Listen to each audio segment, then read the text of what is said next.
বদনজরের রুকিয়ার গোসল করার নিয়ম। আমরা অনেক সময় বদনজরে পড়ে যাই। আল আইনু হাক্কুন, বদনজর এটা কিন্তু সত্য।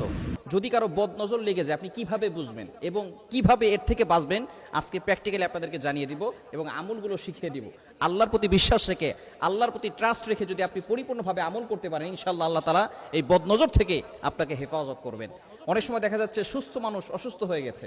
আপনার ছোট বাচ্চা খুব সুন্দর করে হাসাহাসি করে, ছোট বাচ্চা খাওয়া দাওয়া ঠিকমতো করতেছে, হঠাৎ করে খাওয়া দাওয়া বন্ধ করে দিয়েছে, শরীরে শুকিয়ে যাচ্ছে, মেয়েটা কথা শোনে না, অনেকের বিয়ে হচ্ছে না, এটা বদনজরের কারণে হতে পারে। কেননা আল আইনু হাক্কুন, বদনজর এটা সত্য। নবীজি সাল্লাল্লাহু আলাইহি ওয়াসাল্লামের জামানায় কিন্তু এরকম হয়েছিল। এক সাহাবী গোসল করতেছিলেন, হঠাৎ করে তার পাশ দিয়ে আরেকজন সাহাবী যাচ্ছিলেন, সেই সময় তিনি শুধু তার দিকে তাকিয়েছেন, সাথে সাথে সে বেহুশ হয়ে পড়ে গিয়েছে। এরকম ঘটনা ঘটেছে। নবীজি সাল্লাল্লাহু আলাইহি ওয়াসাল্লাম জানিয়ে দিয়েছেন আল আইনু হাক্কুন, বদনজর এটা সত্য।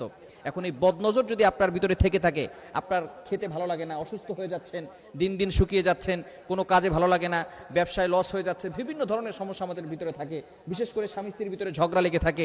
এই বদনজর যদি আপনি কাটাতে চান, কি করবেন? আপনি প্রথমে একটা বালতি অথবা একটা পাত্র নেবেন, অথবা গামলা হলেও হয়, সেখানে আপনি পানি নিয়ে, পবিত্র পানি নেবেন, আপনি নিজে অজু করে নেবেন। অজু করে আপনি 2 হাত সেই পাত্রের ভিতরে রাখবেন, পানির ভিতরে রাখবেন। রাখার পরে আপনি 7 বার দুরূদ শরীফ পড়বেন। যে কোনো দুরূদ পড়লে হবে, তবে দুরূদ ইব্রাহিমটা পড়বেন, যেটা আমরা নামাজের ভিতরে পড়ি, এটা 7 বার পড়বেন।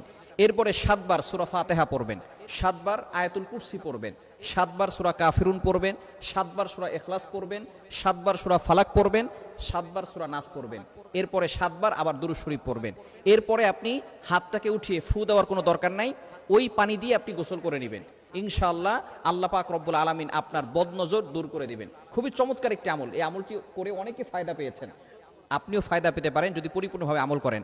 তবে অবশ্যই আমাদেরকে খেয়াল রাখতে হবে, টয়লেটের ভিতরে ঢুকে এই আমল করতে যাবেন না। বিশেষ করে বর্তমানে আমাদের প্রত্যেকটা ঘরের সাথে সাথে অ্যাটাচড টয়লেট, অ্যাটাচড বাথরুম হওয়ার কারণে দেখা যাচ্ছে যে আমরা ওইখানে গোসল করি, ওইখানেই টয়লেট করি।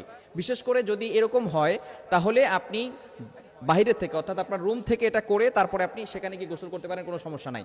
এই পানি দিয়ে গোসল করার পরে অন্য পানি দিয়েও আপনি গোসল করতে পারেন, কোনো সমস্যা হবে না। এভাবে যদি আপনি আমল করতে পারেন, অবশ্যই আপনি আল্লাহর পক্ষ থেকে উপকার পাবেন এবং কোরআনের যে একটা মর্যাদা আছে, কোরআনের যে পাওয়ার আছে, এটা আপনি সচক্ষে দেখতে পারবেন যে আল্লাহ পাক রব্বুল আলামিন আপনাকে সকল ধরনের বদনজর থেকে হেফাজত করবেন। আর আয়াতুল কুরসি, চারকুল, এগুলো 5 ওয়াক্ত নামাজের পরে আপনি পড়বেন। তাহলে কেউ ব্ল্যাক ম্যাজিক করে, জাদুটোনা করে আপনাকে কোনো ক্ষতি করতে পারবেন। অনেক সময় দেখবেন এই যে নামাজের পরে আপনি যদি আয়াতুল কুরসি না পড়েন, তাহলে কিন্তু আপনি বিপদে পড়ে যেতে পারেন। কারণ আয়াতুল কুরসি হচ্ছে জিন বলেন, ব্ল্যাক ম্যাজিক বলেন, কুফরি কালাম বলেন, সবকিছুর বড় মহা ওষুধ। সূরা বাকারার 255 নম্বর আয়াত, 3 নম্বর পারার 1 নম্বর পৃষ্ঠার 8, 9, 10, 11, 12, 13 নম্বর লাইনগুলোতে রয়েছে।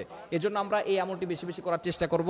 5 ওয়াক্ত নামাজের পর আয়াতুল কুরসি পড়ব এবং বিশেষ করে ঘুমানোর সময় অজু করে ঘুমাবো আর আয়াতুল কুরসি, চারকুল, সূরা বাকারার শেষ 2 আয়াত, এগুলো পড়ে ঘুমালে ইনশাআল্লাহ আল্লাহ পাক রব্বুল আলামিন সকল ধরনের দুষ্ট জিন বলেন, দুষ্ট মানুষ বলেন, সকল ধরনের এই দুষ্টমি থেকে আল্লাহ তাআলা আপনাকে হেফাজত করবেন। আল্লাহ তাআলা আমাদের সকলকে এই আমলগুলো করার তৌফিক দান করেন।